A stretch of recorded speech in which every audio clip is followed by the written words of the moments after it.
গেল বছর ভুট্টার ফলন বেশি হওয়ায় এবং উপযুক্ত দাম পাওয়ায় এবারে ভুট্টার আবাদ বেড়েছে। এবছর প্রতি বিঘা জমিতে 10 থেকে 12,000 টাকা খরচ হলেও ফলন 35 থেকে 40 মণ হবে, আশাবাদী কৃষকরা।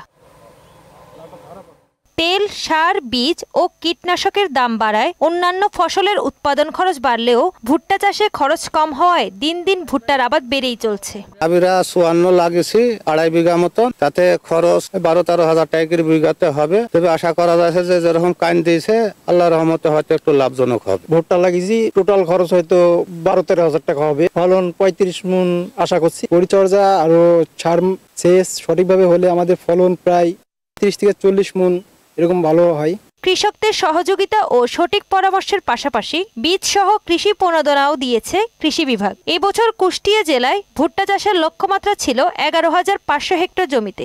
বিভাগ থেকে কৃষকদেরকে আমরা কিছু প্রণোদনা দিয়েছি, যেখানে সার বীজ দেওয়া হয়েছে এবং পাশাপাশি কৃষকদেরকে উদ্বুদ্ধ করা হচ্ছে, প্রশিক্ষণ দেওয়া হচ্ছে যাতে তারা ভুট্টার চাষটা বৃদ্ধি করে। কারণ একদিকে ভুট্টার চাষে পানির পরিমাণটা কম লাগে এবং ভুট্টার ফলনটা অনেক বেশি, যার ফলে কৃষকরা লাভবান হতে পারে। অন্যান্য বছরের চেয়ে এবার ভুট্টা চাষের লক্ষ্যমাত্রা অতিক্রম করে বাম্পার ফলনের সম্ভাবনাও রয়েছে।